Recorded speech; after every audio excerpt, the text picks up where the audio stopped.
Hello, Steve White, Trickboy89 for Steve Arts 89. Well, I saw this little article that's been promoted around on some of the Star Trek sites from Insider. It's called The Biggest Streaming TV Shows Last Month, Including 2 Star Trek Series and Stranger Things. And I thought, well, I better have a look at that, see how it's doing. And I didn't get through the first line because it said, each month, Parrot Analytics, and I stopped reading.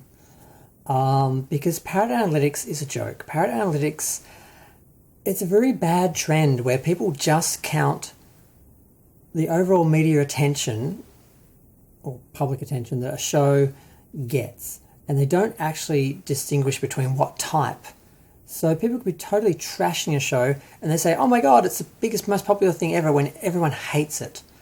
Now, if you think that's just rubbish, I'm just making that up because I don't like the show and just want to put it down and deny that's doing well, look at Morbius. This happened with Morbius. Basically, the film was so bad, people just made a sport out of trashing it through memes, all over different sites, different ways of trashing it.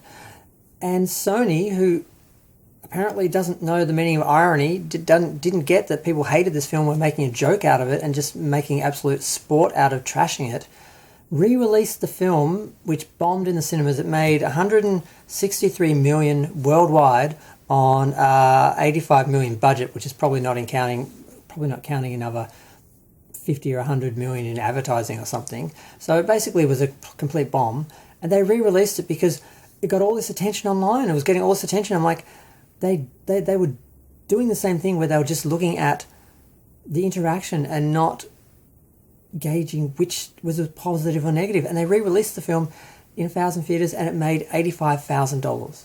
That's it. And they're surprised because they're like, but everyone's talking about it. It's so popular. No, it's not popular. People talk about things they hate more than they talk about things they like. And it's just baffling that we get this, I can see this, but a major studio wouldn't get this. I know why Star Trek fans of New Trek do this, because they don't want to acknowledge that the shows haven't been as popular, particularly Discovery and Picard in its first season were not popular at all, but they want to pretend it was.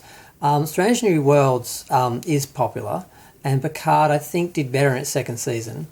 I think, but I'm not sure.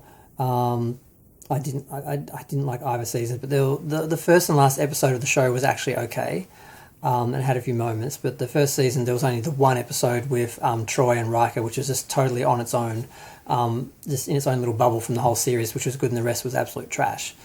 So I think it's doing a little bit better this season, but these people who can look, like I say, I get how Star Trek fans will point to this stuff and say, no, look, it's the most popular thing on, the most in-demand show. No, that's not the most in-demand, that's the most talked about, which means often the most hated, the most gossiped about, the most trashed, the most mocked, the most memed, and not in a good way. And the fact that people either don't get that or just ignore that and just look at the numbers and say, oh, look, this supports my narrative, that's a big hit, when it's not.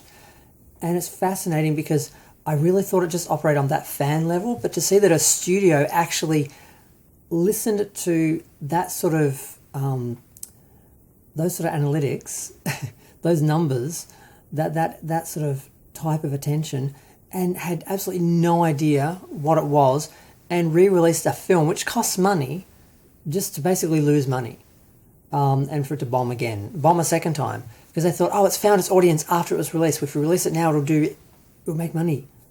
No, because they hate it, and that's what they talk. I just found it absolutely baffling that people do this. I mean, I know people who, like I said, are trying to prop something up that they love, and they want it to look more popular than it is. I get why they do it, but people like the studio, I don't understand how they can do that, how they can not look at the actual data and be able to gauge what it actually is and the type of attention it is, and just this idea that just any attention, any click is a good click, basically.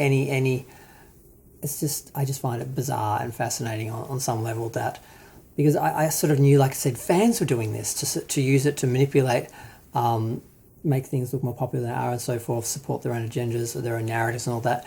But the idea that a studio could actually fall for that and actually put money into re-releasing a film that already lost money just to lose money again, it just shows that they don't have a clue. They are not paying attention.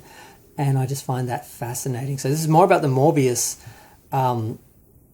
second flop, the release where it just bombed again, the second bombing of Morbius. This is more about that, but that triggered, because I was thinking of doing a video about that and I just didn't end up doing it. And then I saw this article and I thought, this is the same thinking, and some people are doing it deliberately because they're trying to manipulate the situation. Others are just oblivious, and I'm like, it's just baffling. But I'm gonna go. Feel free to share, like, comment, subscribe. Let me know what you think. Thanks. Bye. And maybe ding the little bell. Thanks. Bye.